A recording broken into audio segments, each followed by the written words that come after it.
সুপ্রিয় দর্শক, জাতিসংঘের সাধারণ অধিবেশনে মাননীয় প্রধানমন্ত্রী শেখ হাসিনার ভাষণ উপলক্ষে এসএটিভির বিশেষ আয়োজন জাতিসংঘে প্রধানমন্ত্রী। দর্শক, এই বিশেষ আলোচনা আয়োজনে আপনাদের সঙ্গে আছি আমি জাহিদুর রহমান খান। আর অনুষ্ঠানটি পরিবেশিত হচ্ছে ওয়ালমার্ট ইলেকট্রিক অ্যান্ড ইলেকট্রনিক্সের সৌজন্যে। আমার সঙ্গে আলোচনার জন্য স্টুডিওতে আছেন সাবেক রাষ্ট্রদূত ও সাবেক প্রধান তথ্য কমিশনার মোহাম্মদ জমির, দৈনিক যুগান্তরের প্রধান প্রতিবেদক এবং ডিক্যাবের সাবেক সভাপতি মাসুদ করিম এবং এসএটিভির সিনিয়র রিপোর্টার ফারজানা শোভা। এছাড়াও আমার সঙ্গে ভার্চুয়ালি যুক্ত আছেন ঢাকা বিশ্ববিদ্যালয়ের সাবেক অধ্যাপক এবং আন্তর্জাতিক সম্পর্ক বিশ্লেষক ডক্টর ইমতিয়াজ আহমেদ, জাহাঙ্গীরনগর বিশ্ববিদ্যালয়ের আন্তর্জাতিক সম্পর্ক বিভাগের শিক্ষক অধ্যাপক ডক্টর শাহ বেনাম খান, এবং আমার সঙ্গে ভার্চুয়ালি আরও যুক্ত হবেন নিউ ইয়র্ক থেকে মাননীয় প্রধানমন্ত্রীর উপ প্রেস সচিব হাসান জাহিদ তুষার। আপনাদের সবাইকে আমাদের আলোচনায় স্বাগত জানাচ্ছি। আলোচনার শুরুতে আমি অধ্যাপক ডক্টর ইমতিয়াজ আহমেদ স্যার আপনার কাছে যেতে চাই। আপনি শুনতে পাচ্ছেন আমাকে? হ্যাঁ, আমি শুনতে পাচ্ছি। আমরা যে আলোচনার আয়োজন করেছি জাতিসংঘে প্রধানমন্ত্রীর জাতিসংঘের সাধারণ অধিবেশনে ভাষণ উপলক্ষে আমাদের আজকের এই আয়োজন। আর কিছু সময়ের মধ্যেই প্রধানমন্ত্রী জাতিসংঘে বাংলায় ভাষণ দিবেন। অবশ্যই দিনটি আমাদের জন্য গুরুত্বের, গৌরবের, এবং আমরা সে বিষয়টি নিয়ে আজ আলোচনা করব। তার আগে প্রধানমন্ত্রীর ভাষণ দেওয়ার আগে গত কয়েকদিন জাতিসংঘে বেশ কয়েকটি অনুষ্ঠানে তিনি অংশ নিয়েছেন, বেশ কয়েকটি আলোচনা করেছেন। তার মধ্যে করোনা মোকাবেলায় বিশেষ করে ভার্চুয়াল একটি সামিটে তিনি যোগ দিয়েছিলেন। সেখানে তিনি বৈশ্বিক সমস্যা হিসেবে করোনাকে চিহ্নিত করেছেন এবং করোনা মোকাবেলায় ক্ষেত্রে ধনী দেশগুলোর সঙ্গে নিম্ন মধ্য আয়ের দেশগুলোর যে একটি বৈষম্য, অর্থাৎ টিকা পাওয়ার ক্ষেত্রে এই বিষয়গুলো তিনি উল্লেখ করেছেন। আপনি কি মনে করেন যে করোনা মোকাবেলার ক্ষেত্রে প্রধানমন্ত্রীর যে আহ্বান সেটি কতটা সময়োপযোগী বা যথোপযুক্ত? ধন্যবাদ। না, আমার মনে হয় খুবই টাইমলি, কারণ এটা বলা প্রয়োজন, বিশেষ করে আন্তর্জাতিক কমিউনিটিকে, কারণ এখনো যেই কোঅপারেশনটা প্রয়োজন প্যান্ডেমিক রোধ করার ব্যাপারে, সেই কোঅপারেশনটা আমরা এখনো দেখছি না। খুবই দুঃখজনক এটা, এবং এত মানুষ মারা গেল। এবং আমরা জানি আমাদের বিজ্ঞান আমাদের হাতে আছে এবং একাধিক দেশ কিন্তু কো-প্রোডাকশন করতে পারে, সেই ক্ষমতাও আছে, কিন্তু এখনো প্যাটার্ন ধরে রেখেছে। এখন ব্যবসাটাও বড় করে দেখছে। মানে এটা খুবই দুঃখজনক এই পৃথিবীর জন্য।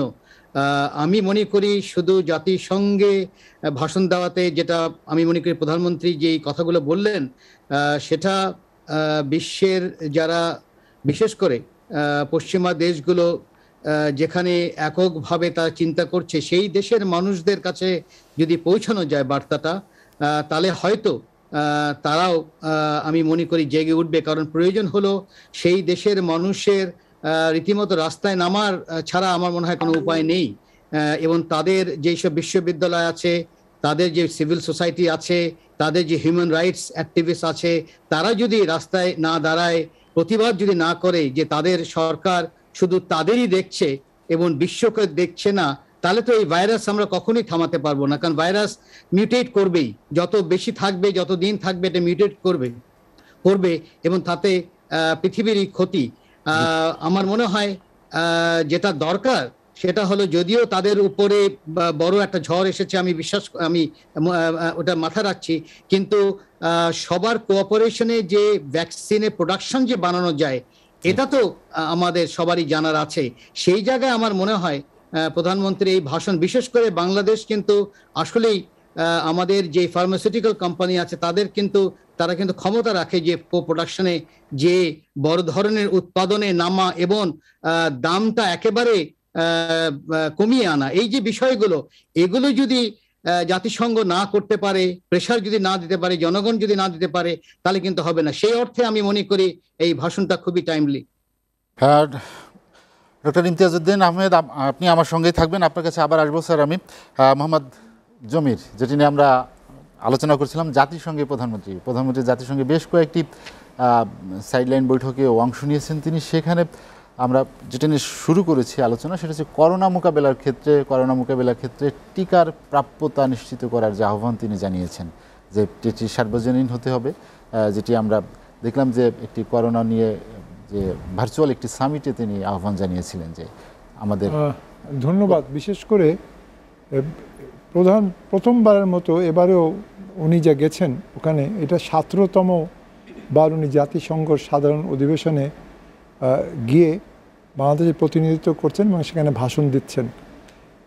এখানে গুরুত্বপূর্ণ দিক হলো কি, আমার কাছে যেটা সবচেয়ে গুরুত্বপূর্ণ লাগছে সেটা হচ্ছে যে ওনার ভাষণে উনি, এগুলো আগেও হয়েছে কিন্তু এবারে বিশেষ করে বঙ্গবন্ধুর যে ভাষণ দেওয়া হয়েছিল 1974 সালের 25শে সেপ্টেম্বর, সেইটার অনেক প্রাসঙ্গিক দিক আছে যেগুলো কিন্তু উনি উল্লেখ করছেন একইভাবে, একই স্বরে, একই চিন্তা নিয়ে ওনার ভাষণে।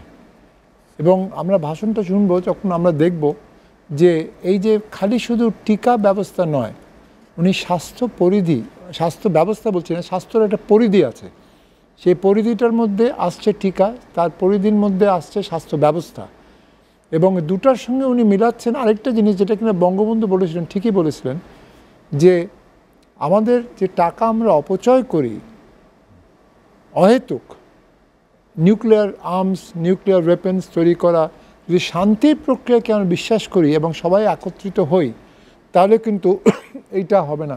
এই যে এরকম বারবার বলছেন, যেটা এই যে বঙ্গবন্ধুর ইতে আছে যে উনি বলেছিলেন যে অস্ত্র প্রতিযোগিতা নিয়ন্ত্রণ করার জরুরি ব্যবস্থা নিতে হবে। ইহাতে শুধুমাত্র এই ধরনের পরিবেশই সৃষ্টি হবে না, ইহাতে অস্ত্র সজ্জার জন্য যে বিপুল সম্পদ অপচয় হইতেছে তাহাও মানবতার কল্যাণে নিয়োজিত করা হবে, এটা বঙ্গবন্ধু বলেছিলেন।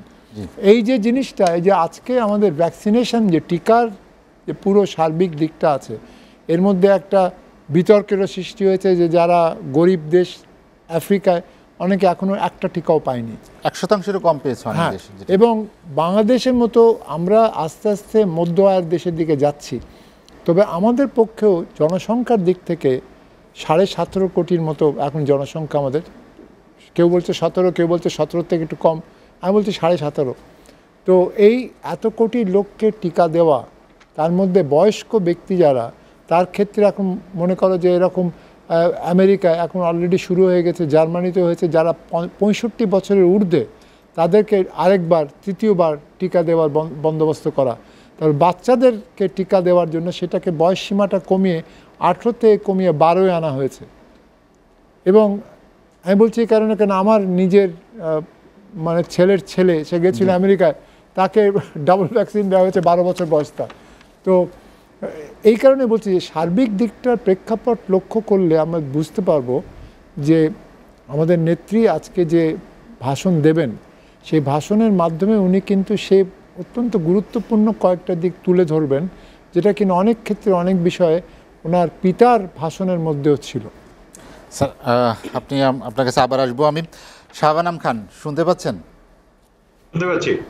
শাহবানাম খান, আমরা যেটি নিয়ে আলোচনা করছিলাম যে মাননীয় প্রধানমন্ত্রী কয়েকদিনই জাতিসংঘে বেশ কয়েকটি বৈঠকে অংশ নিয়েছেন, তার মধ্যে একটি ছিল বৈশ্বিক খাদ্য নিরাপত্তার বিষয় নিয়ে তিনি কথা বলেছিলেন, যে বিশেষ করে করোনা মহামারী বা করোনা সংকটকালীন সময়ে এই বিষয়টি বেশি গুরুত্ব দিয়েছিলেন। এই বিষয়ে আপনার কাছে যেটি জানতে চাই যে তার যে আহ্বান, বৈশ্বিক চিন্তা ভাবনা এবং সমসাময়িকী সে করোনাকালীন সময়, সেটি আসলে কোন বিষয়গুলোর তিনি উল্লেখ করতে চেয়েছেন বা বিশ্ব নেতাদের দৃষ্টি আকর্ষণ করতে চেয়েছেন? ধন্যবাদ।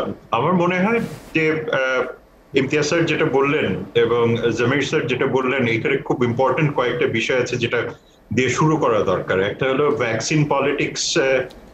দেখেন স্যার যেটা একদম ক্লিয়ারলি বললেন যে ভ্যাকসিন নিয়ে যে টোটাল পলিটিক্যাল সিচুয়েশনটা, যে উন্নত বিশ্ব 84% মতো ভ্যাকসিনেশন ক্যাপাসিটি তৈরি করে রেখেছে বা ডিস্ট্রিবিউশন করেছে, যেখানে 1% মতো ভ্যাকসিন পৌঁছেছে লোয়ার ইনকাম কান্ট্রিগুলিতে।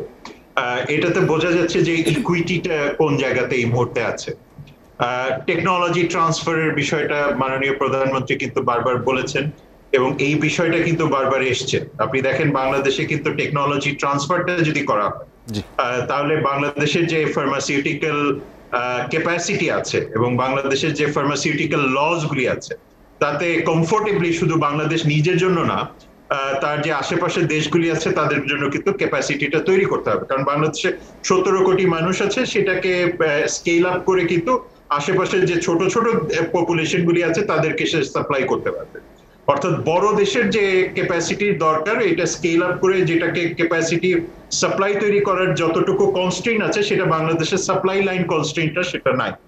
সুতরাং এই যে ছোট স্কেল থেকে বড় স্কেলে জাম্প করার জন্য যে টেকনোলজি ট্রান্সফারটা কতটুকু মানে গ্লোবাল গুডস হিসেবে এফেক্টিভ রোল প্লে করতে পারে সেই বিষয়গুলি আসলে ইন্টারন্যাশনাল কমিউনিটির একটু ভাবা দরকার।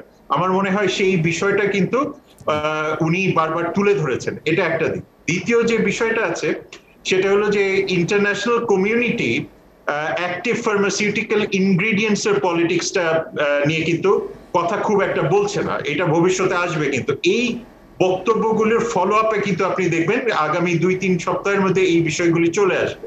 এই কারণে আসবে যে এপিআই কিন্তু কন্ট্রোল করে 4-5টা কোম্পানি। সুতরাং এই কোম্পানি যে পর্যন্ত আপনার তাদের এই বিষয়টাকে গ্লোবাল কমন্স বা কমন গুডস এ না নিয়ে আসবে সেই পর্যন্ত কিন্তু আপনি টেকনোলজি ট্রান্সফার করলেও ইনগ্রেডিয়েন্টস গুলি যদি মানে লিবারালাইজ না করে, সুতরাং টেকনোলজি থাকলে ওইটা না আসলো তাহলে তো লাভ হবে না। সুতরাং সেই জায়গাগুলি কিন্তু এই বক্তব্যের মাধ্যমে কিন্তু WHO UN জেনারেল অ্যাসেম্বলির মাধ্যমে কিন্তু আলটিমেটলি লম্বা সময় গিয়ে এই বিষয়গুলি অন্যান্য দেশগুলি কিন্তু কথা বলা শুরু করবে। এটা হলো দ্বিতীয় জায়গা। তৃতীয় জায়গা যেটা যে তিনি কিন্তু বাংলাদেশের লিডারশিপের জায়গা থেকে যে ফুড সিকিউরিটির বিষয়টা, কারণ আপনি দেখেন কোভিড এর পরবর্তী সময়ে সাপ্লাই চেইন একটা বড় রকমের ডিসরাপশন হয়েছে, প্রোটেকশনিজম আসছে। আপনি এই কোভিড কে কেন্দ্র করে বিভিন্ন রকমের, কারণ এই যে স্যার যেটা বললেন যে দেখেন বড় বড় রাষ্ট্রগুলি বা উন্নত ইকোনমি কিন্তু তাদের যে ভ্যাকসিনেশন করেছে তারা এখন বুঝতে পারছে যে লোয়ার ইনকাম কান্ট্রিগুলি যদি ভ্যাকসিনেটেড না হয় তারা কিন্তু পাওয়ার হাব, অর্থাৎ তারা কিন্তু supply hub.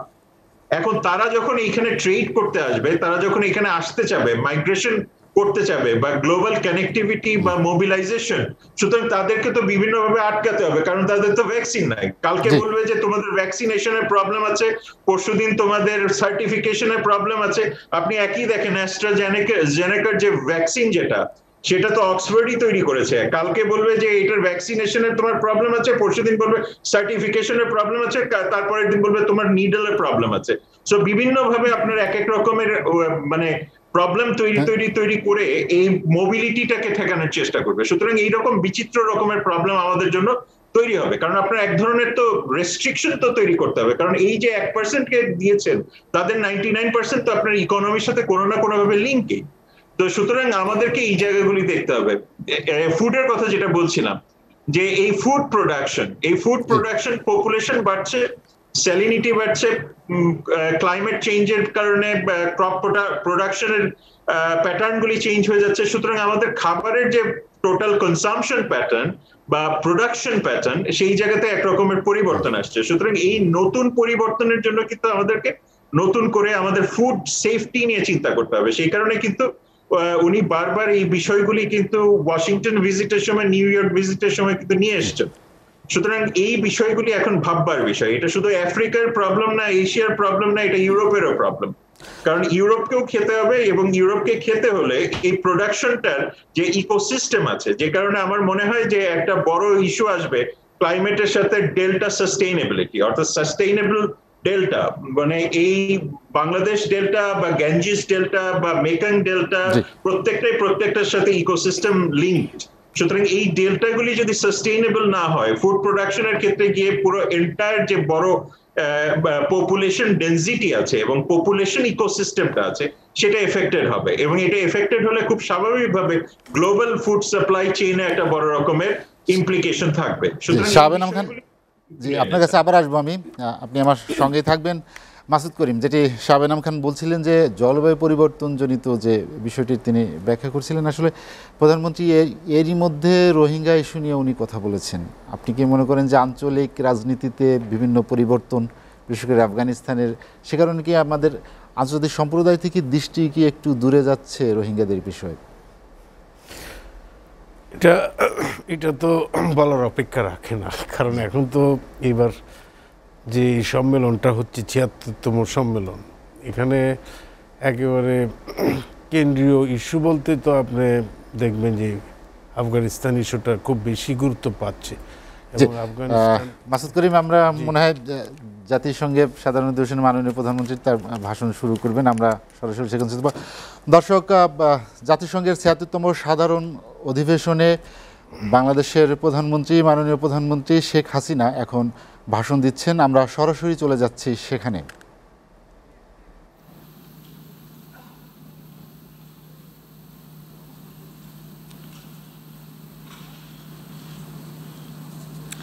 It's my distinct honor and privilege now to welcome Her Excellency Sheikh Hasina, Prime Minister of the People's Republic of Bangladesh, and I invite her to address the General Assembly.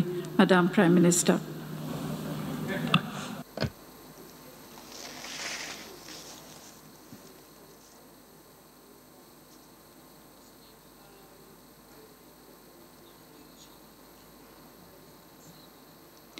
Mr. President, Assalamu alaikum. I congratulate you on your election as the President of the 76th session of the United Nations General Assembly. We have confidence in your presidency of hope to steer us through a sustainable recovery that leaves no one behind. I also congratulate Mr. Volkan Bozkir, the preceding president, for his leadership in the face of unprecedented challenges during the historic 75th session of the General Assembly.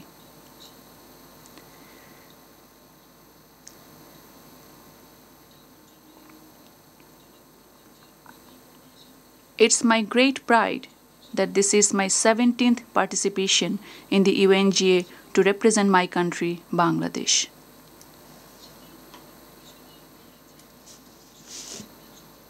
The 76th UNGA comes at a time when COVID-19 is claiming lives across the globe. Many countries are being affected by recurring waves of new variants.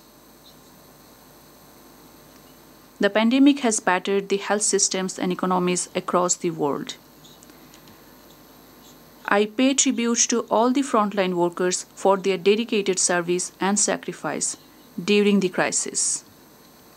Against the grim reality of COVID-19, the theme of this session, centering around hope, is very timely. As an avowed supporter of multilateralism and the UN system, Bangladesh wishes to see this organization as a source of hope and aspiration during this critical time. We must set aside our differences and rise as one, harnessing our collective strength to build back a better world for all.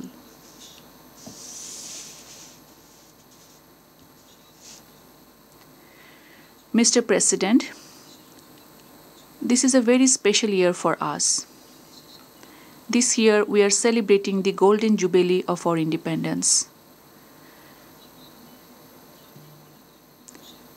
This celebration coincides with Mujib Year, the birth centenary of the father of the nation, Bangabandhu Sheikh Mujibur Rahman.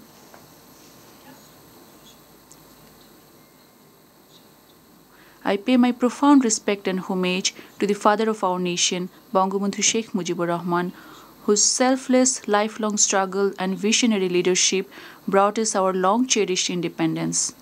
I also pay my deepest tribute to the valiant freedom fighters for their courage and sacrifices to free our motherland. Our father of the nation was a strong advocate of multilateralism and called our United Nations as the center of people's future hopes and aspirations. On the first day of our journey in the United Nations, he had said, and I quote from his maiden speech to the UNGA on 25th September 1974, "Our goal is self-reliance. Our chosen path is the united and collective efforts of our people. International cooperation and the sharing of resources and technology could no doubt make our task less onerous and reduce the cost in human suffering." He called for a building a world free of economic inequalities, social injustice, aggression, and threats of nuclear war.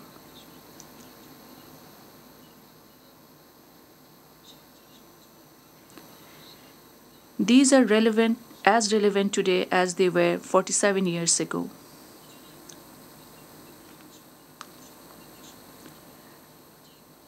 As such, we continue to lend our voice and leadership to all those issues that aim at building an inclusive and equal society. Our calls for vaccine equality, our firm position against any form of injustice as against the Palestinian people, resolution of the Rohingya crisis, and promoting climate justice are a few examples of our global commitment. We have been working hard to fulfill the unfinished dream of our father of the nation. We are now among the 5 fastest growing economies of the world, ranking 41st in terms of GDP.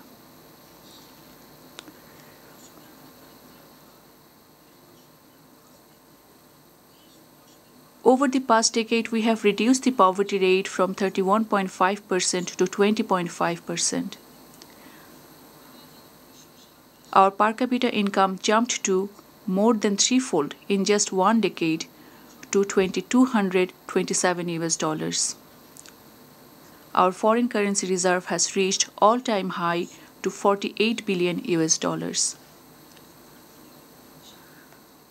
Bangladesh has made impressive progress in socio-economic sphere and women empowerment during last decade. The infant mortality rate has been reduced to 23.67 per 1,000. Maternity mortality rate to 173 per 100,000 live births. The average longevity of people rose to 73 years. According to World Economic Forum, in political empowerment of women, Bangladesh is ranked 7th ahead of its regional neighbors since 2014.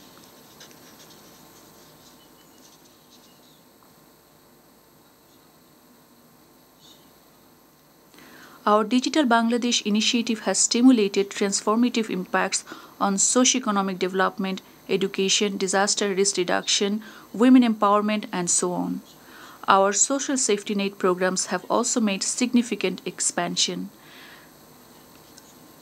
As for SDG Index score, the Sustainable Development Report 2021 identified Bangladesh as having progressed the most since 2015. Such progress was due to heavy investment in women's advancement and empowerment, which contributed to our transformative development. We have achieved the milestone of LDC graduation this year. Our vision is to transform Bangladesh into a knowledge-based society, developed country by 2041, and a prosperous and resilient Delta by 2100.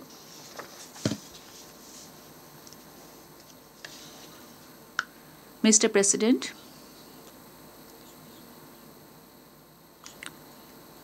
the COVID-19's impact on Bangladesh has been much less than feared. It is mainly because of our healthcare system that has been strengthened from the grassroots level. Besides, we adopted a timely, multi-pronged, multi-stakeholder approach to tackle its challenges. From very beginning, we took some firm decisions to balance between life and livelihood. They included 28 stimulus packages to the tune of $14.6 billion or 4.44% of our GDP to keep our economy afloat. We have allocated $1.61 billion for vaccines in the current budget cycle.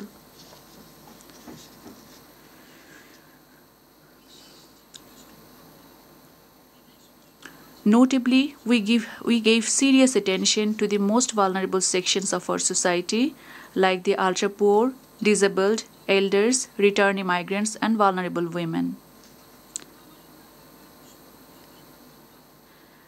At the outbreak of the pandemic last year, we immediately distributed cash and other kinds of assistance to nearly 40 million people.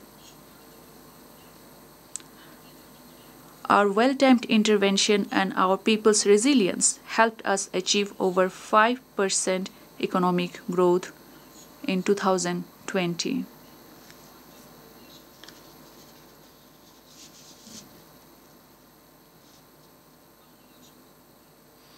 Mr. President,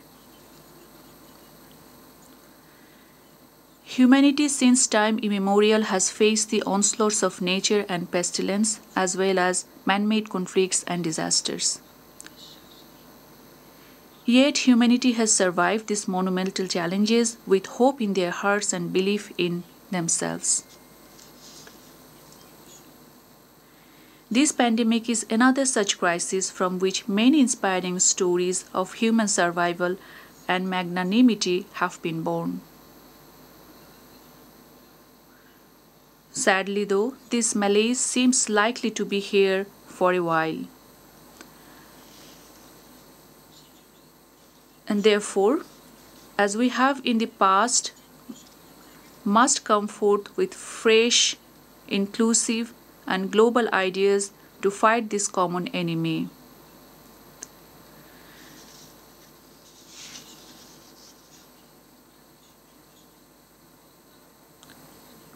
Let me highlight a few specific issues in this regard.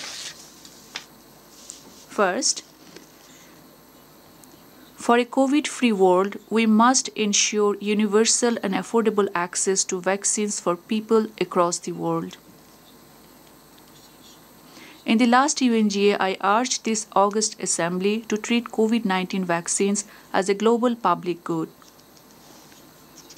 This was echoed by many other leaders.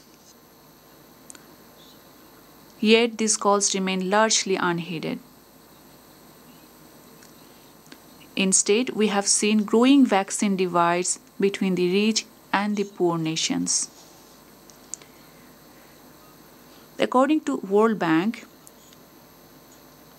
84% of vaccine doses have so far gone to people in high and upper middle income countries, while the low income countries received less than 1%.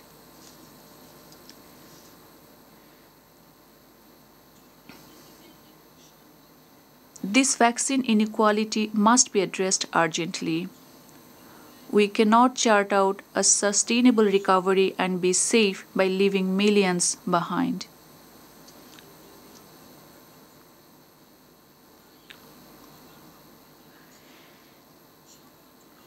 Therefore, I reiterate my call to ensure equitable and affordable access to vaccine for all.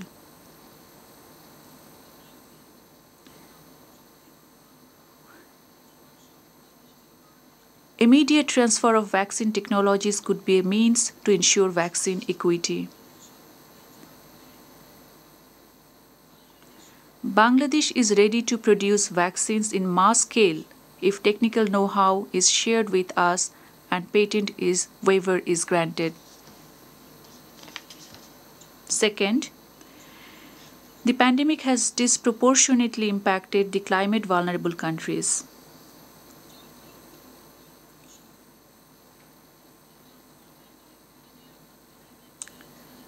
The Intergovernmental Panel on Climate Change Working Group 1 report provided a grim scenario of our planet.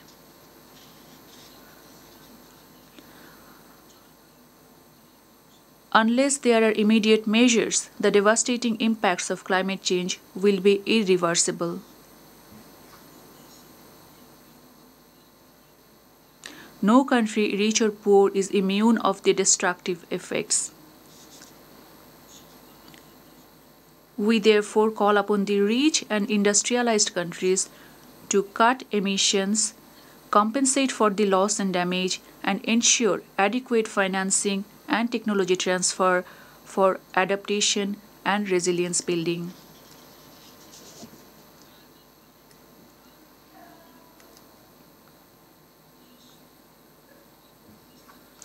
As the chair of the Climate Vulnerable Forum and the Vulnerable 20 Group of Ministers of Finance, we have launched the Mujib Climate Prosperity Plan Decade 2030, outlining a transformative agenda from climate vulnerability to climate prosperity.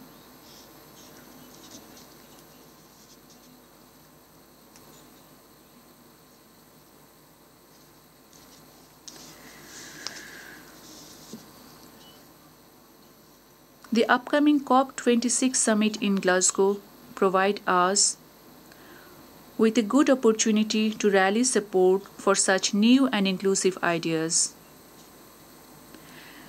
Let us not miss out on this opportunity.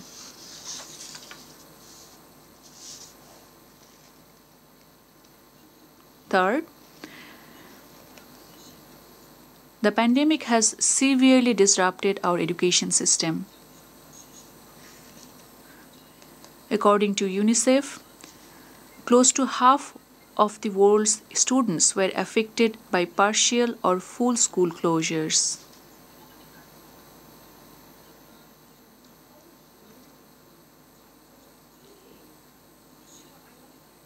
Millions of students in low-income countries did not have the resources and technologies to join remote learning facilities, jeopardizing decades of gain in enrollment, literacy rate, etc. We need a global plan to prioritize education recovery by investing in digital tools and services, access to internet, and capacity building of teachers. We also call the UN system to rally partnership and resources to make that happen. Fourth, despite the unprecedented challenges by the COVID-19 pandemic, we are on the track to graduate from the LDC category. The COVID-19 pandemic, however, has put at risk the graduation prospect and aspiration of many countries. To motivate and incentivize sustainable graduation, we look forward to receiving more support from our development partners for an incentive-based graduation structure. As one of the co-chairs of the preparatory committee of the LDC5 conference, we expect concrete outcome of Doha conference enabling more countries to sustainably graduate out of the LDC category. Fifth, migrants have been the frontline contributors during the pandemic as essential workers in the health and other emergency services. Yet, many of them have been particularly hard hit due to loss of jobs, salary cuts, lack of access to health and other social services, and forcible return.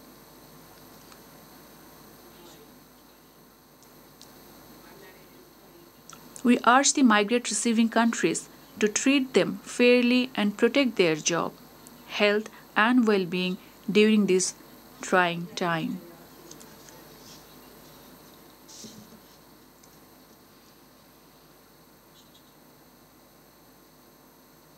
Sixth,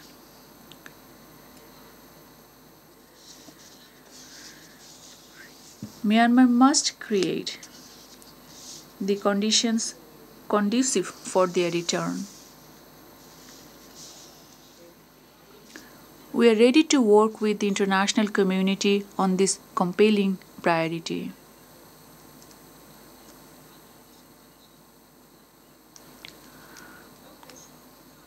On our part, to ensure their temporary stay in Bangladesh, we have relocated some of the forcibly displaced Myanmar national Rohingyas to Bhasanchar. We have also included all eligible from them in the national vaccination drive to curb the spread of COVID in the camps. I would like to reiterate that the crisis was created in Myanmar and its solution lies in Myanmar.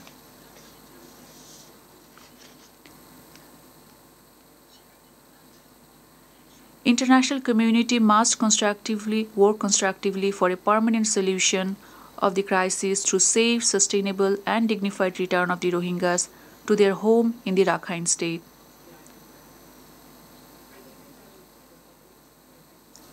For that, the international community needs to support all the efforts.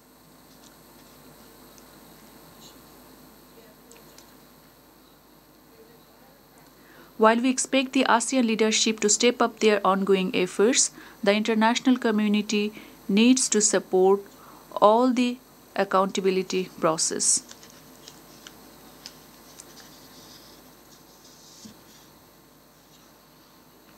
Mr. President,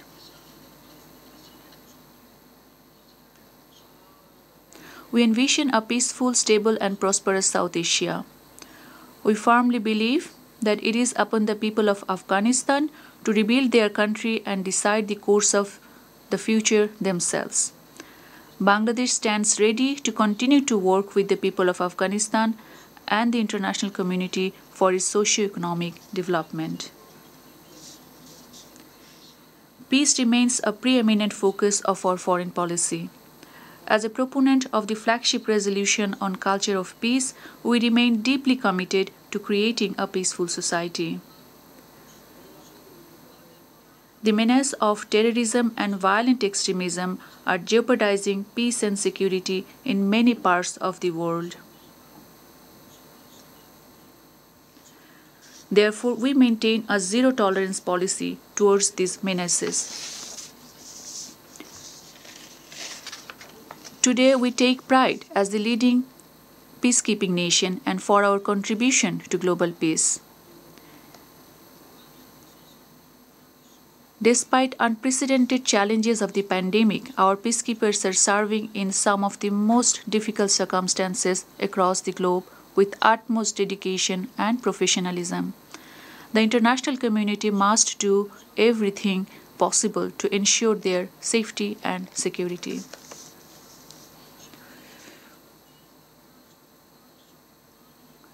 As per our constitutional obligation, we have always been a steadfast supporter of complete disarmament. We firmly believe that the ultimate guarantee of international peace and security lies in the total elimination of nuclear weapons and other weapons of mass destruction. It was from that conviction we ratified the Treaty on the Prohibition of Nuclear Weapons, TPNW, which entered into force earlier this year. Mr. President, the COVID-19 has brought to the fore the inadequacy of the global response to tackle emergencies. It has also put a spotlight on the critical need for global solidarity and collaboration to effective COVID-19 response. We must demonstrate our ability to work and act together on global common issues and create space for new partnerships and solutions, and that must start right here at the UN, with the member states across regions rising above narrow political interest. Only then can we pursue any meaningful collaboration towards a resilient and inclusive recovery.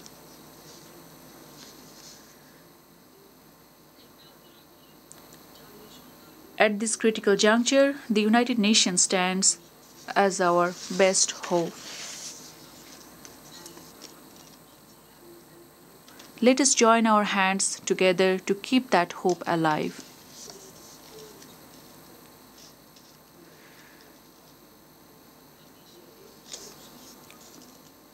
Before I conclude, I wish to humbly remind this revered body established to ensure peace and justice around the world that I am still seeking justice for the brutal massacre of my family that took place 46 years ago.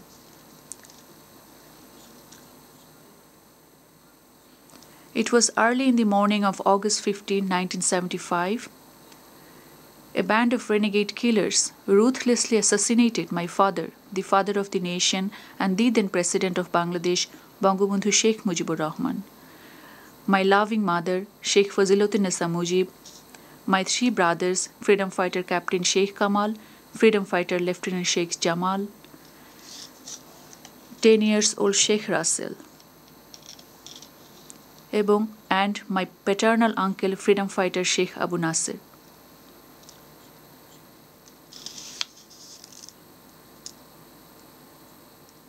Eighteen of my close family members were brutally murdered.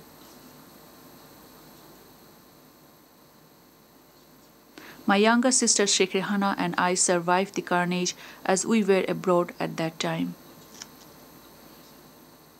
For 6 years we were on exile, suffering from the agony of losing near and dear ones.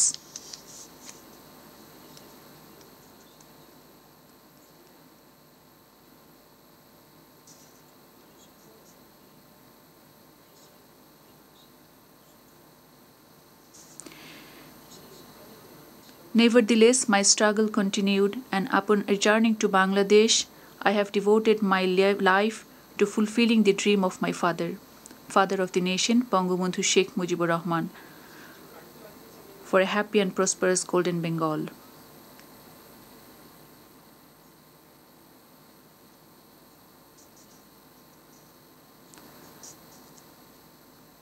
I have faced death threats multiple times. I have been imprisoned multiple times, but I never stopped.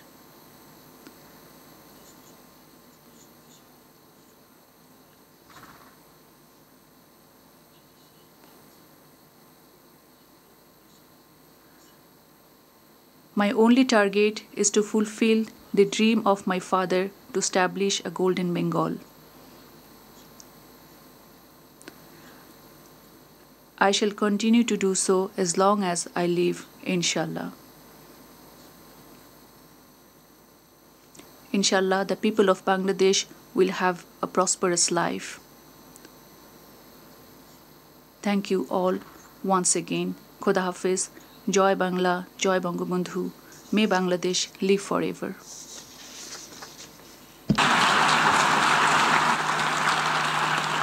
On behalf of the General Assembly, I wish to thank Her Excellency Sheikh Hasina, Prime Minister of the People's Republic of Bangladesh, for her statement, and I request protocol to escort Her Excellency. দর্শক, এতক্ষণ দেখছিলেন মাননীয় প্রধানমন্ত্রী শেখ হাসিনার জাতিসংঘের ৭৬তম সাধারণ অধিবেশনে দেয়া ভাষণ। আমরা এই ভাষণ উপলক্ষে আজ দর্শক আমাদের আজকের এই বিশেষ আয়োজন ওয়ালমার্ট ইলেকট্রিক অ্যান্ড ইলেকট্রনিক্সের সৌজন্যে আমাদের আজকের এই বিশেষ আয়োজন জাতিসংঘে প্রধানমন্ত্রী মাসুদ করিম, যেটি নিয়ে আমরা আলোচনা করছিলাম যে জাতিসংঘে প্রধানমন্ত্রীর যে ভাষণ সে উপলক্ষে আমাদের বিশেষ আয়োজনে আমাদের শিরোনাম রেখেছিলাম জাতিসংঘে প্রধানমন্ত্রী। আমরা যেটি নিয়ে এর আগে প্রধানমন্ত্রীর ভাষণের আগে যেটি আপনি বলছিলেন যে রোহিঙ্গা সমস্যা নিয়ে প্রধানমন্ত্রী সেটি তার ভাষণে বেশ বিস্তারিত উল্লেখ করেছেন এবং রোহিঙ্গাদের প্রত্যাবর্তনের বিষয়ে খুবই তিনি গুরুত্বের সাথে বলেছেন তাদের ফিরিয়ে নেওয়ার জন্য। কিন্তু আন্তর্জাতিক সম্প্রদায়ের তার এই আহ্বানে আমরা আসলে কতটা প্রত্যাশা রাখতে পারি বা আস্থা রাখতে পারি? প্রধানমন্ত্রীর ভাষণে আমরা দেখতে পাচ্ছি যে মোটামুটি 6টা প্রস্তাব উনি রেখেছেন। একটা প্রথম যে প্রস্তাবটা কোভিডের ব্যাপারে উনি রেখেছেন যে এখানে বৈষম্য হচ্ছে টিকা পাওয়ার ক্ষেত্রে, এবং উনি বলছেন যেটা সার্বজনীন করার জন্য যাতে কম দামে সুলভ মূল্যে মানুষের টিকাটা পায় পেতে পারে। সেকেন্ড যে এবং এটা টেকনোলজিটা দেওয়ার জন্য যাতে ওখানে উনি এটা উল্লেখ করেছেন যে 84% মানুষ টিকা দিয়ে ফেলেছে ধনী দেশগুলির, আর গরিব দেশগুলির 1%। তো এটা একটা বৈষম্য। এই বৈষম্যটা রোধ করার জন্য টেকনোলজিটাও দিতে বলেছেন, এমনকি মেধাসত্ত্বটাও দিতে বলেছেন। এটা একটা প্রপোজাল বা ওনার। আর একটা জলবায়ু ব্যাপারে উনি প্রপোজালটা রেখেছেন, জলবায়ু পরিবর্তনের সেকেন্ড প্রপোজাল। সেটা হলো যে ওই একটা কোপ সম্মেলন হবে, আপনারা জানেন যে স্কটল্যান্ডে নভেম্বর মাসে। তো ওই যে এই স্কোপ সম্মেলনের আগে ওনার বক্তব্য হলো এই যে জলবায়ু পরিবর্তন, বৈশ্বিক উষ্ণতার ফলে আমাদের বাংলাদেশ বা অনেক দেশ, যে সমস্ত দেশগুলির ক্ষতি হচ্ছে, দূষণকারী যারা, তারা যেন এই লস এবং ড্যামেজের জন্য কম্পেনসেট করে, সেটা উনি একটা আহ্বান রেখেছেন। আরেকটা উনি বলেছেন যে শিক্ষা ব্যবস্থাটা খুব ক্ষতিগ্রস্ত হয়েছে এই কোভিড কারণে। এই কারণে উনি বলেছেন যে জাতিসংঘ যেন এই শিক্ষা ব্যবস্থাটাকে যাতে রিকভারি করা যায়, পুনরুদ্ধার করা যায়, সেটার ব্যাপারে ওনার প্রস্তাব। চতুর্থ প্রস্তাব উনি রেখেছেন যে এই আমরা যেটা গ্র্যাজুয়েশনে যাচ্ছি স্বল্পোন্নত থেকে ধনী দেশ, মধ্যবিত্ত দেশে, মধ্য আয়ের দেশে, সেই গ্রাজুয়েশনের ক্ষেত্রে আমাদের একটু হেল্প করতে হবে, কারণ যেহেতু জিনিসটা কোভিডের কারণে আমরা খুব বেশি ক্ষতিগ্রস্ত হয়ে গেছি, যে গ্রাজুয়েশন একটা সমস্যা।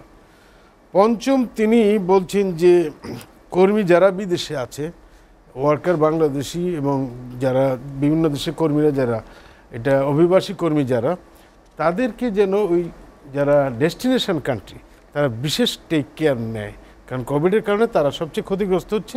কিন্তু আমাদের ইকোনমিক রিকভারি করার জন্য এই জিনিসটা দরকার। থার্ড যেটা আপনি বললেন লাস্ট যে কথাটা, আমরা এটা শুনবো একটা বিরতি নিয়ে আসি। জি মাসুদ করিম, আমরা একটা বিরতির পর এসে আবার আপনার কাছে শুনবো। দর্শক, ওয়ালমার্ট ইলেকট্রিক অ্যান্ড ইলেকট্রনিক্সের সৌজন্যে এসএটিভির বিশেষ আয়োজন জাতিসংঘে প্রধানমন্ত্রী অনুষ্ঠানে নিচ্ছে একটা বিরতি, ফিরবো শীঘ্রই, সঙ্গেই থাকুন।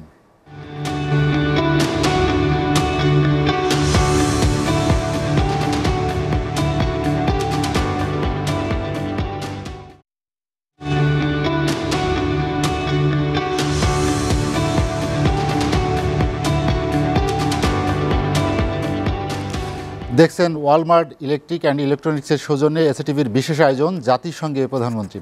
দর্শক, জাতিসংঘে প্রধানমন্ত্রী বিশেষ এই টক শোতে বিরতির পর আবার আপনাদের স্বাগত জানাচ্ছি।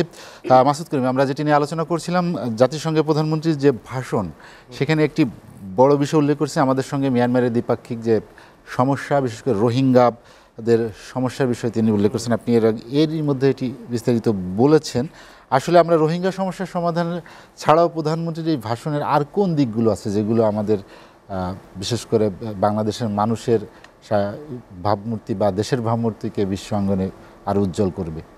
রোহিঙ্গার ব্যাপারে তো উনি ক্লিয়ার বলছেন যে বার্মায় যে পরিস্থিতিটা, পট পরিবর্তন, এর প্রেক্ষিতে উনি বলছেন যে এটা আন্তর্জাতিক সম্প্রদায় যেন এটা একটা স্থায়ী সমাধান খুঁজে বের করে, এবং যেটা এটার সমস্যাটা যে মিয়ানমারের, সেটা একটা আরেকটা বিষয় উনি এখানে এনেছেন। এর বিষয়টা আফগানিস্তানের প্রসঙ্গটা, ওখানে উনি বললেন যে আফগানিস্তানের জনগণের সঙ্গে বাংলাদেশ কাজ করবে এবং আন্তর্জাতিক সম্প্রদায়ের সঙ্গেও বাংলাদেশ কাজ করবে।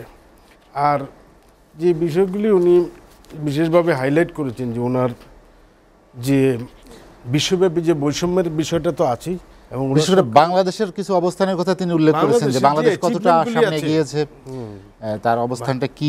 বাংলাদেশের যে অ্যাচিভমেন্টগুলি আছে সেগুলি উনি তুলে ধরেছেন। বিশেষ করে ধরেন মাথাপিছু আয় যে 3 গুণ বেড়ে গেছে, তারপরে এই 48 বিলিয়ন মার্কিন ডলার আমাদের যে মুদ্রার রিজার্ভ, বৈদেশিক মুদ্রার রিজার্ভ, এই বিষয়টা তুলে ধরেছেন। মাতৃমৃত্যুর হার, শিশু মৃত্যুর হার, এটা যে একেবারে কমে এসেছে, হ্রাস পেয়েছে, এবং গড় আয়ু এটা 73 বছর। এই যে বাংলাদেশের যে একটা সামাজিক অগ্রগতি, এবং উনি যেটা বললেন 1460 কোটি মার্কিন ডলার, যেটা হলো আমাদের জিডিপির 4.44%, যেটা 28টা প্রণোদনা প্যাকেজ এটা দিয়েছেন, এটা আমাদের কোভিড মোকাবেলা করার জন্যে। এবং আমাদের এই প্রবৃদ্ধিটা 5% হয়েছে এবং এটা 6%ও হবে এই কোভিডের সময়ও। উনি যেটা বললেন যে টেকসই উন্নয়নের একটা যে অভীষ্ট লক্ষ্য, সেই জায়গাগুলিতে কিন্তু অন ট্র্যাকে আছে, এবং বাংলাদেশ এই টাইমের মধ্যে 21 সালের মধ্যে আমরা একটা মধ্যম আয়ের দেশে যাচ্ছি, এবং 41 সালের মধ্যে আমরা জ্ঞান ভিত্তিক উন্নত দেশ, এবং 2100 সালের মধ্যে একটা টেকসই একেবারে সমৃদ্ধ দেশ হয়ে যাব। তো এই যে একটা উন্নয়নের রোডম্যাপে আছে, ওনার এই বক্তব্য থেকে এটা আমরা বোঝা যাচ্ছে যে আমাদের দেশের যে উন্নতির যে ধারাটা, সেটাকে উনি ব্যাপকভাবে তুলে ধরেছেন, এবং এটা এশিয়ার মধ্যে আমরা একটা গুরুত্বপূর্ণ পর্যায়ের দিকে যাচ্ছি, এবং 6% প্রবৃদ্ধি হচ্ছে। এবং এটার ফলে আমার মনে হয় ওনার এই বক্তব্যটা আমাদের দেশের একটা ভাবমূর্তিটা আন্তর্জাতিকভাবে এমনভাবে বাড়াবে যে কোভিড রিকভারি যেটা পুনরুদ্ধার অর্থনৈতিক, সেই জায়গায় যে হিউজ বিনিয়োগ দরকার, বিদেশি বিনিয়োগ এবং দেশের ভেতরের বিনিয়োগ এবং অর্থনৈতিক কর্মকাণ্ডকে নতুন করে চাঙ্গা করা, এবং আমরা যে কোভিডটাকে নিয়ন্ত্রণের মধ্যে নিয়ে আসতে পেরেছি, এইসব বিষয়গুলো একটা ইতিবাচক ভাবমূর্তি দেবে, যেটা হয়তো আগামী দিনে আমাদের অর্থনৈতিক উন্নয়ন এবং দেশের জনগণের উন্নয়নের জন্য ভালো হবে। আপনার কাছে আবার আসবো আমি। ফারজানা শোভা, আপনার কাছে আসতে চাই। আপনি তো গত কয়েকদিন ধরে জাতিসংঘের এই অধিবেশনে মাননীয় প্রধানমন্ত্রীর সংবাদ কভার করেছেন, এবং সেই বিষয়ে যেটি জানছি, আজকে যে মাননীয় প্রধানমন্ত্রী সাধারণ অধিবেশনে যে ভাষণটি দিলেন, এইখানে আসলে বিশেষত্বটা কি, বা অন্য কয়েকদিনের তুলনায় আপনার কাছে কি মনে হয়েছে যে আমরা ভাষণ বা যেটি বলি প্রধানমন্ত্রীর যে বক্তব্য যেটি মাসুদ করিম ভাই বললেন, আমাদের অবস্থানটা কতটা তুলে ধরা হয়েছে বা আমাদের ভাবমূর্তি কতটা উজ্জ্বল করবে? ধন্যবাদ জাহিদ। শুধু ৭৬তম অধিবেশনই না, আমি এর আগেও বেশ কয়েকটি অধিবেশন সশরীরে কাভার করার সুযোগ হয়েছে। তো সেই অভিজ্ঞতা থেকে যদি বলি, বরাবরের মতো এই যে ১৭ বারের মতো প্রধানমন্ত্রী শেখ হাসিনা ইউএনএ প্রতিনিধিত্ব করছেন বাংলাদেশের পক্ষ থেকে এবং ১৭ বারের মতো যে ভাষণটি দিয়েছেন, এক কথায় যদি আমি আপনাকে বলি, এই ভাষণটি আমার কাছে মনে হয়েছে একই সাথে ইনক্লুসিভ এবং এক্সক্লুসিভ। কেন? সেটা হচ্ছে যে এই ভাষণে দেশের জন্য, এবং যেহেতু বাংলাদেশ এখন একটি গ্লোবাল ভিলেজের অংশ, এবং একই সাথে আমি যদি বলি যে বাংলাদেশ জাতিসংঘে অংশ নিয়েছে বা প্রতিনিধিত্ব করছে, এরকম দেশগুলোর মধ্যে এখন বেশ প্রথম কাতারে এসেছে, বিভিন্ন কারণে গুরুত্বপূর্ণ হয়ে উঠেছে। তো ফলে এই বৈশ্বিক প্রেক্ষাপটে যেই বিষয়গুলো গুরুত্ব পাচ্ছে, সেই বিষয়গুলোই কিন্তু তার এই বক্তব্যে এবং এই আজকের সাধারণ অধিবেশনে তার ভাষণের আগেও যে সাইডলাইন বৈঠকগুলো হয়েছে, যে বিষয়টি নিয়ে আলোচনা চলছিল, প্রত্যেকটি জায়গায় কিন্তু উনি সুনির্দিষ্ট বেশ কিছু প্রস্তাবনা দিয়েছেন। এবং আপনি বলছিলেন যে এই বৈশিষ্ট্যগুলো, বাংলাদেশের অবস্থান, আমি যদি মোটা দাগে প্রধানমন্ত্রী শেখ হাসিনা আজকের বক্তব্যের কয়েকটি পয়েন্ট আমি উল্লেখ করি, সেটা হচ্ছে তার বক্তব্যের পুরোটা জুড়েই কিন্তু প্রাধান্য পেয়েছে কোভিড-19 প্যান্ডেমিকের যে প্রভাব এবং এই প্রভাব মোকাবেলা এবং প্রতিষেধক ব্যবস্থাপনা নিয়ে উনি কথা বলেছেন। পাশাপাশি এসছে সন্ত্রাস এবং জঙ্গিবাদ। আর যদি গুরুত্ব পেয়ে থাকে সেটা হচ্ছে জলবায়ুর অভিঘাত পরিবর্তনের যে নেতিবাচক যে প্রভাব, সেই প্রভাব মোকাবেলায় বাংলাদেশের করণীয়, এবং একই সাথে আপনি দেখেছেন ওনার এ যাবৎকালের যে ভাষণগুলো উনি ইউএনএ দিয়েছেন, এবং একই সাথে যদি বলি যে বাংলাদেশের যে কূটনৈতিক যে অবস্থান, বাংলাদেশ কখনো একা চলতে চায় না। বাংলাদেশ সবসময় শুধুমাত্র প্রান্তিক জনগোষ্ঠী না, বিশ্বের যে কোনো দেশের সাথেই কোলাবোরেশনে এগিয়ে যেতে চায় এবং সামষ্টিক উন্নতি, বৈশ্বিক প্রেক্ষাপটে হলিস্টিক একটা অ্যাপ্রোচ নিয়ে বাংলাদেশ এগোতে চায়। এবং তার প্রত্যেকটি পয়েন্টে আমি যদি বলি যে কোভিড, সন্ত্রাস মোকাবেলা, জলবায়ু পরিবর্তন, ফুড সিকিউরিটি থেকে শুরু করে প্রত্যেকটি বিষয়ে কিন্তু উনি বৈশ্বিক নেতাদেরকে কোলাবোরেশনে কাজ করার আহ্বান জানিয়েছেন। আপনি কথা বলছিলেন যে রোহিঙ্গা প্রত্যাবাসন নিয়ে, সেই রোহিঙ্গা প্রত্যাবাসনকে উনি কিন্তু বারবার বলেছেন যে এটা বাংলাদেশ এবং মিয়ানমারের শুধুমাত্র দ্বিপাক্ষিক বিষয় নয়, এখানে যেমন বৈশ্বিক নেতাদের ভূমিকা রাখতে হবে, সেরকম কোভিড-19 টিকা সার্বজনীন করতে হবে। যদি ফারজানা শোভা, আপনার কাছে আবার আসবো আমি। আমাদের সঙ্গে ভার্চুয়ালি যুক্ত আছেন আন্তর্জাতিক সম্পর্কের বিশ্লেষক অধ্যাপক ডক্টর ইমতিয়াজ আহমেদ। আমরা তার কাছে যেতে চাই। স্যার, শুনতে পাচ্ছেন আপনি? হ্যাঁ, আমি শুনতে পাচ্ছি। মাননীয় প্রধানমন্ত্রীর যে ভাষণ, দীর্ঘ সময় আমরা যেটি শুনলাম, সেখানে বেশ কয়েকটি বিষয়, জাতীয় এবং আন্তর্জাতিক বেশ কয়েকটি ইস্যুকে তিনি তুলে ধরেছেন এবং সেটির বিষয় বিশ্ব নেতাদের দৃষ্টি আকর্ষণ করেছেন। আপনার কাছে আসলে কোন বিষয়টাকে বেশি গুরুত্ব মনে হয়েছে এবং সার্বিকভাবে ভাষণের মূল্যায়ন যদি আমি একটু সংক্ষেপে জানতে চাই আপনার কাছে? আসলে বর্তমানে বাংলাদেশের তিনটা বিষয়ে কিন্তু খুবই গুরুত্বপূর্ণ।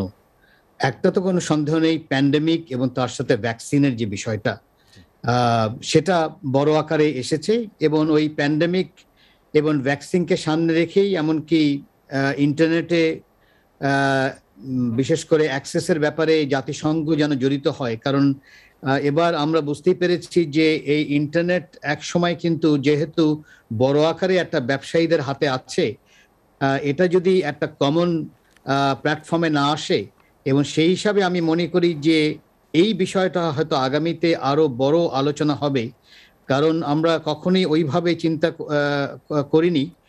বাংলাদেশ আমি মনে করি অন্যতম দেশ এটাকে বিশ্ব দরবারে নিয়ে এসেছে, যেখানে ইন্টারনেটের অ্যাভেলেবিলিটি সাথে জাতিসংঘের একটা সম্পর্ক করা, অন্য কথায় এটাকে একটা কমন গুডসে পরিণত করা, এটা কিন্তু খুব প্রয়োজন। কারণ যেভাবে এটা মূলত 5G কে আমি সামনে যদি রাখি, 5G নিয়ে এখন থেকেই কিন্তু ওই ভ্যাকসিনের মতন কিন্তু এক ধরনের টানা হেঁচড়া শুরু হয়ে গেছে। এমনকি আমরা দেখেছি চীনের সাথে কানাডার সাথে কি বলা হয়, আমেরিকার সাথে চীন, বিভিন্ন দেশের, এই ভারতের সাথেও সম্পর্ক বিভিন্ন ধরনের কি বলা হয়, রীতিমতো দর কষাকষি হচ্ছে। সেই জায়গায় জাতিসংঘের এই ভূমিকাটা আমি মনে করি যে ভবিষ্যতে এটা এই ভাষণের একটা বিষয় যদি আমি তুলে নিয়ে আসতে চাই, তাহলে এটা নিয়ে মনে হয় আরো ব্রেইনস্টর্মিং করা দরকার। আমি আশা করব যে বাংলাদেশে যেসব থিঙ্ক ট্যাঙ্ক আছে তারাও এটাকে বড় আকারে সামনে নিয়ে আসবে। তৃতীয় যে বিষয়টা খুবই একটা তো প্যান্ডেমিক বললাম, দ্বিতীয় ক্লাইমেট চেঞ্জ, কোনো সন্দেহ নেই যেটা আমরা যেহেতু একেবারে সামনেতে আছি। আর তৃতীয় বাংলাদেশের অন্যতম সমস্যা সেটা হলো রোহিঙ্গার বিষয়। অন্য যেগুলো এসেছে সেগুলো আসাটা স্বাভাবিক।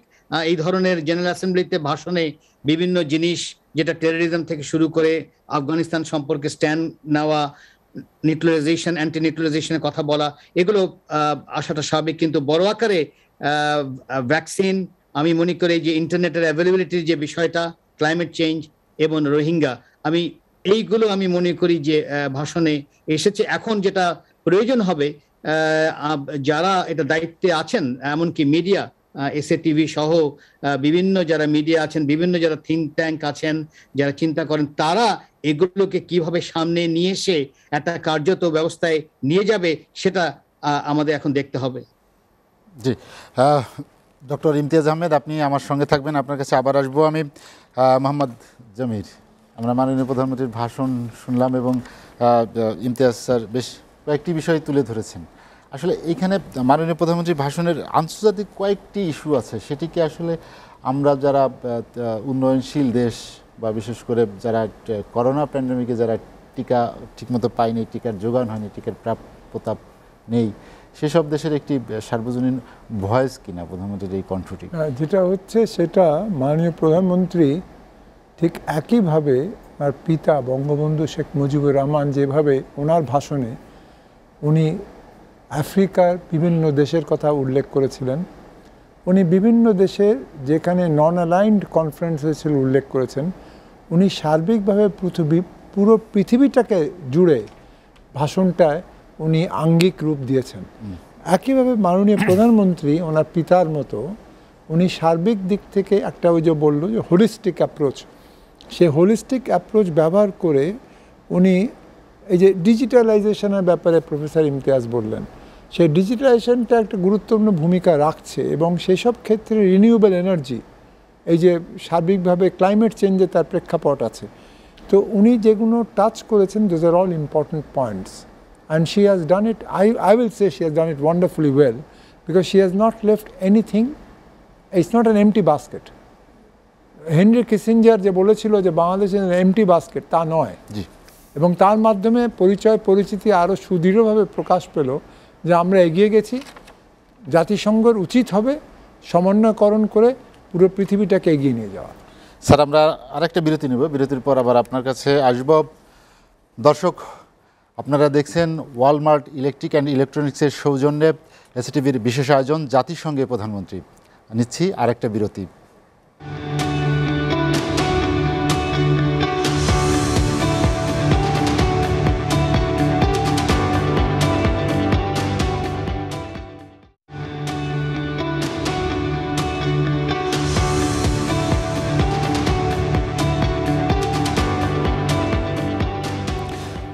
দেখছেন ওয়ালমার্ট ইলেকট্রিক অ্যান্ড ইলেকট্রনিক্সের সৌজন্যে এসএটিভির বিশেষ আয়োজন জাতিসংঘে প্রধানমন্ত্রী।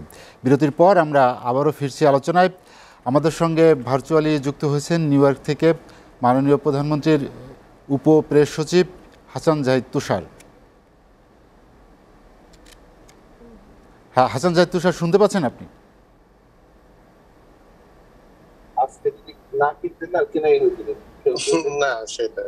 আপনি শুনতে পাচ্ছেন তুষার?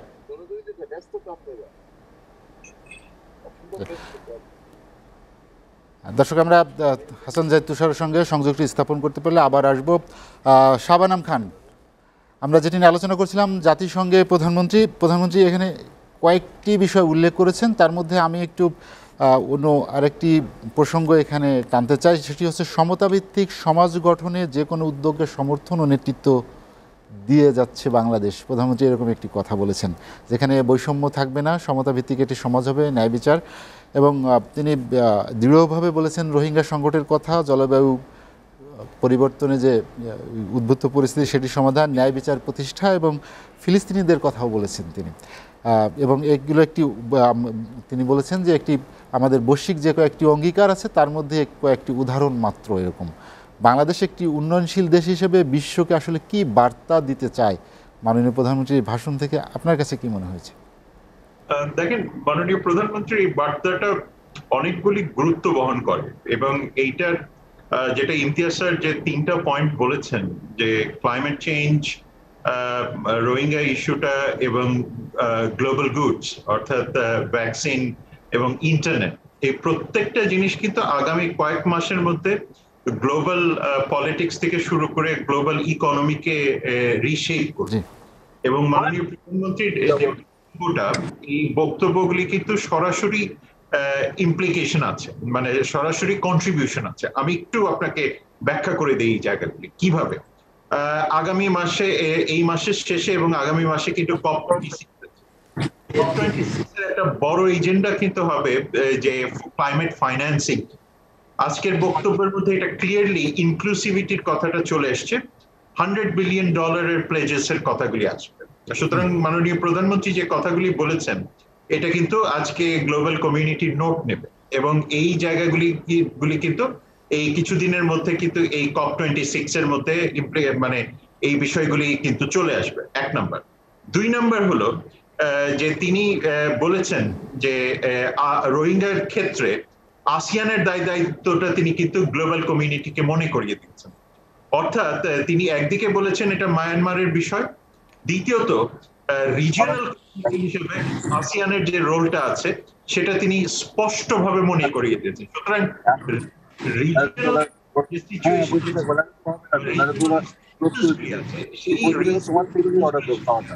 গ্লোবাল কমিউনিটির কি এনগেজমেন্টটা হবে সেটাও তিনি কিন্তু পথটা বলে দিয়েছেন। অর্থাৎ বাকি যে রিজিওনাল ইনস্টিটিউশনস গুলি আছে শুধুমাত্র তাদের চোখ বন্ধ করে থাকলে হবে না। দ্বিতীয় যে জিনিসটা তিনি ক্লিয়ারলি বলেছেন, বাংলাদেশের যে কনস্টিটিউশনাল অব্লিগেশন আছে এবং বাংলাদেশ যে ইউনাইটেড নেশনস এর পিস কিপিং এ যে গ্লোবাল লিডারশিপটা আছে সেটা দিয়ে তিনি ক্লিয়ারলি মনে করিয়ে দিয়েছেন যে বাংলাদেশের যে গ্লোবাল লিডারশিপ বিশ্বের সিকিউরিটি সিস্টেমকে স্টেবল রাখাতে, সেটা দিয়ে তিনি আরেকবার স্মরণ করিয়ে দিয়েছেন যে Bangladesh regional global peace and স্টেবিলিটিতে সরাসরি ভূমিকা রাখে। অর্থাৎ সেখানে বাংলাদেশের একটা লিডারশিপ আছে, সেটাকে রেকগনিশনটা তিনি মনে করিয়ে দিয়েছেন। অর্থাৎ এই জায়গাতে মনে রাখতে হবে যে গ্লোবাল পিস এন্ড স্টেবিলিটিতে বাংলাদেশ সরাসরি কন্ট্রিবিউশন। সেই ক্ষেত্রে তিনি যে ডিসআর্মামেন্টের কথা বলেছেন, তিনি সেই জায়গাতে মাল্টিল্যাটারালিজমের কথাটা বলেছেন। অর্থাৎ আপনি প্যান্ডেমিক রক্ষা করেন বা আপনি প্যান্ডেমিক থেকে সুরক্ষা দেন, গ্লোবালাইজেশন বলেন, সাপ্লাই বলেন, ডিমান্ড বলেন। শাবানাম খান, হাতে সময় কম, আমাদের আলোচনা শেষ করতে হবে। 1 মিনিটে শেষ করে দিচ্ছি, নাহলে এটা পুরোটা ব্যাখ্যাটা হবে না। সুতরাং সেই জায়গাতে তিনি ক্লিয়ারলি মনে করিয়ে দিচ্ছেন। সুতরাং আগামী কয়েক সপ্তাহের মধ্যে দেখবেন যে এটা নিয়ে কিন্তু বহির্বিশ্বে অনেক কথাবার্তা হবে এবং এটার বাংলাদেশের যে একটা গ্লোবাল লিডারশিপ আছে সেটা ক্লিয়ারলি তিনি মনে করিয়ে দিচ্ছেন এবং সেটা বহির্বিশ্বের মানুষজন এটা বারবার বলতে থাকে। আর লাস্ট যে জিনিসটা উনি সরাসরি ভাবে স্ট্র্যাটেজিক বিশ্বকে মনে করিয়ে দিয়েছেন সেটা হলো যে বাংলাদেশের ইকোনমি যে রিজিলিয়েন্ট, অর্থাৎ এই রিজিলিয়েন্ট ইকোনমি এবং এই ইকোনমির যে ইনক্লুসিভ গ্রোথটা গ্লোবাল ইকোনমির সাথে যে সরাসরি ভাবে সম্পৃক্ত এবং প্রত্যেকটা ইকোনমির গ্রোথ যে ইনক্লুসিভ হয়ে গেছে, এক্সক্লুসিভ না। এবং একটা ইকোনমিকে গ্রো করতে হলে যে স্টিমুলাসের কথাটা তো শুধু শুধু বলা হয়নি, এটা বলা হয়েছে যে একটা। শাবানাম খান, হাতে সময় কম, জি আমাদের আলোচনা শেষ করতে হবে। আপনাকে অসংখ্য ধন্যবাদ আমার সঙ্গে আলোচনায় যোগ দেওয়ার জন্য। আমাদের সঙ্গে হাসান জাহিদ তুষার, মাননীয় প্রধানমন্ত্রীর উপ প্রেস সচিব, তিনি যুক্ত হয়েছেন। তুষার, আপনি শুনতে পাচ্ছেন?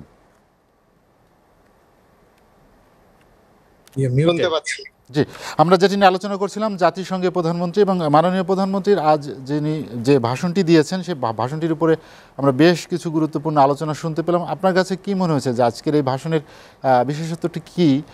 বিশেষ করে বাংলাদেশকে বিশ্বে প্রধানমন্ত্রী কিভাবে উপস্থাপন করেছেন, আপনার পর্যবেক্ষণটি কি? আমার ধন্যবাদ আপনাকে।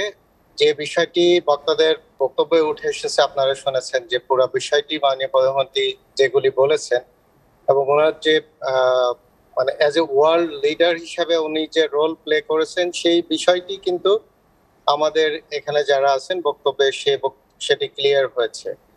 আমার কাছে যেটি মনে হয় সবচেয়ে গুরুত্বপূর্ণ যেটি যে এই কোভিড সিচুয়েশনের মধ্যে মাননীয় প্রধানমন্ত্রীর এই বক্তব্য বিশ্বে ওনার যে লিডারশিপ রোলটাকে আরো বেশি সুদৃঢ় করবে।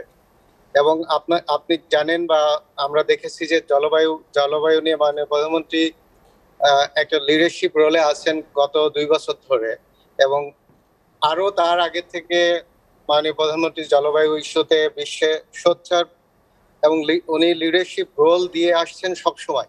জি, এইবার যেটা কোভিডকালীন সময় যে কোভিড ইস্যুতে যেভাবে সারা বিশ্বকে কিভাবে কাজ করতে হবে এবং আমাদের সারা বিশ্বের যে ল্যাকিংস সেই জায়গাটি মাননীয় প্রধানমন্ত্রী পয়েন্ট আউট করেছেন, এবং এক্ষেত্রে সার্বজনীনতার বিষয়টি উনি উল্লেখ করেছেন যে টিকা প্রাপ্তির ক্ষেত্রে এবং কোভিড সহ যে নতুন নতুন সমস্যার উদ্ভব হচ্ছে সেইটা সমাধানের ক্ষেত্রে সকল ধরনের বৈষম্য এবং নিরসন করতে হবে, ধরনের দূরীকরণ করতে হবে এবং সবাইকে একটা ইউনাইটেড একটা প্ল্যাটফর্মে আসতে হবে। সেই জায়গাটিতেই উনি সবচেয়ে বেশি গুরুত্ব দিয়েছেন। হাসান জাহিদ তুষার, এবং আপনারা জানেন যে আমি আরেকটা বিষয় অ্যাড করব যে মাননীয় প্রধানমন্ত্রী এই করোনা পরিস্থিতির মধ্যেও মানে ওনার আশা এবং ওনার উপস্থিতি জাতিসংঘের বাংলাদেশের লিডারশিপ ক্যাপাসিটি আরো অনেক বাড়িয়ে দিয়েছে। এবং হাতে সময় কম, হাসান জাহিদ তুষার, আমাদের শেষ করতে হবে। মাননীয় প্রধানমন্ত্রী বিমান বাংলাদেশ নিয়ে মাথা উঁচু করে গর্বের সহিত এবার এসেছে এবং বক্তব্য রেখেছে। আপনাকে অসংখ্য ধন্যবাদ আমার সঙ্গে যোগ দেওয়ার জন্য। হাসান জাহিদ তুষার কথা বলছিলেন নিউ ইয়র্ক থেকে, মাননীয় প্রধানমন্ত্রীর উপপ্রেস সচিব। মাসুদ করিম, আমরা শেষ দিকে চলে এসেছি, একদম আপনার কাছে 30 সেকেন্ডে অর্থাৎ 1 মিনিটের কম সময় আমরা জানতে চাই যে প্রধানমন্ত্রী যে অঙ্গীকার করেছেন যে বিশেষ করে ডিজিটাল বাংলাদেশে যে নারীর ক্ষমতায়ন, আর্থসামাজিক উন্নয়ন, শিক্ষা, দুর্যোগ, নানা বিষয়গুলোতে তিনি মানে অনেক ক্ষেত্রে বাংলাদেশ যে অভূতপূর্ব সাড়া জুগিয়েছে বা সামনে এগিয়ে যাচ্ছে, সেই বিষয় নিয়ে এই যে টেকসই উন্নয়নের লক্ষ্যমাত্রা অর্জনের জন্য প্রধানমন্ত্রীর যে প্রতিজ্ঞা, শুধু সেই জায়গাটি থেকে আমরা জানতে চাই। বলবো যে মাননীয় প্রধানমন্ত্রী যে ভাষণটা দিয়েছেন, এই ভাষণটা আমি বলবো যে জাতির পিতা বঙ্গবন্ধু 1974 সালে প্রথম যে বাংলায় ভাষণটা দিয়েছিলেন, যে অঙ্গীকার বিশ্বব্যাপী এবং দেশের মধ্যে তার একটি প্রতিফলন ছিল, সেটার একটা ধারাবাহিকতা, এবং এখানে কিন্তু সেই একই জিনিস আছে।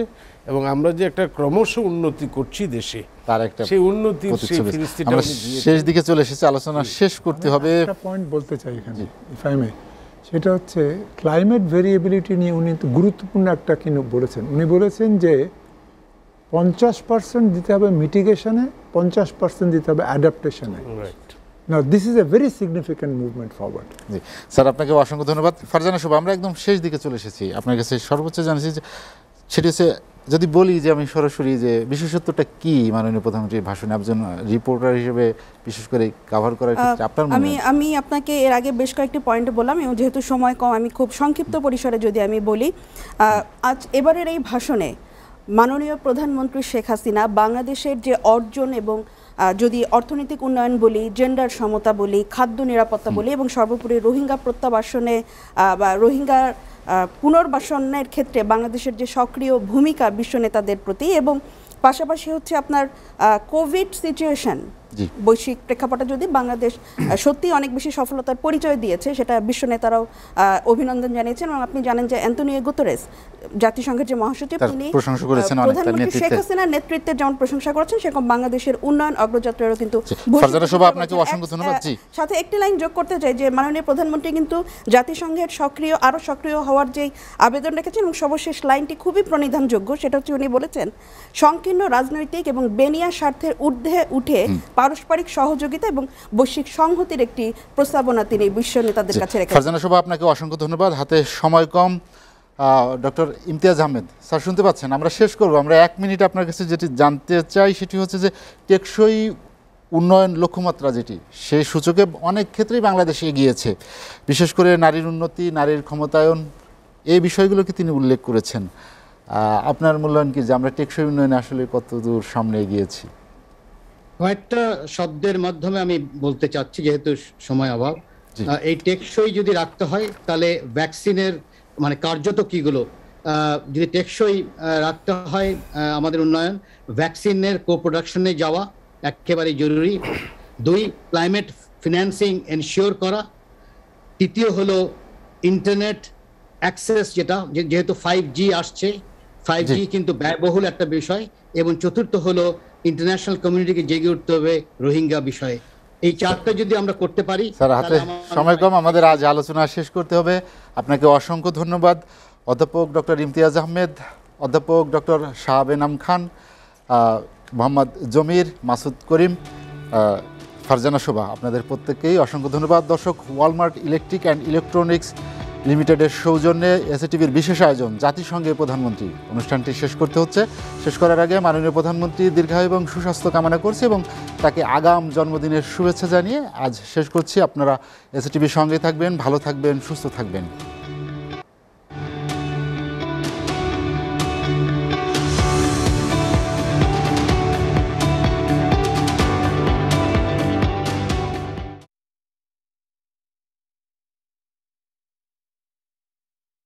প্রিয় দর্শক, জাতীয় এবং আন্তর্জাতিক সবশেষ সংবাদ জানতে ভিজিট করুন এসএটিভির ওয়েবসাইট www.satv.tv-তে। বিনোদনমূলক অনুষ্ঠান উপভোগ করতে সাবস্ক্রাইব করুন আমাদের ইউটিউব চ্যানেল youtube.com/satvbd-তে, যেখানে নিয়মিত কমেন্টস করে জানাতে পারেন আপনাদের মূল্যবান মতামত। এছাড়াও এসএটিভির বাছাইকৃত সংবাদ দেখতে youtube.com/satvnews-এ সাবস্ক্রাইব করে বেল আইকনটিতে ক্লিক করে সাথেই থাকুন। প্রতি মুহূর্তে সর্বশেষ তথ্য ও বিনোদন পেতে লাইক দিয়ে যুক্ত থাকুন আমাদের ফেসবুক পেজ facebook.com/satvbd-তে। এসএটিভি, সাথে আছি সবসময়।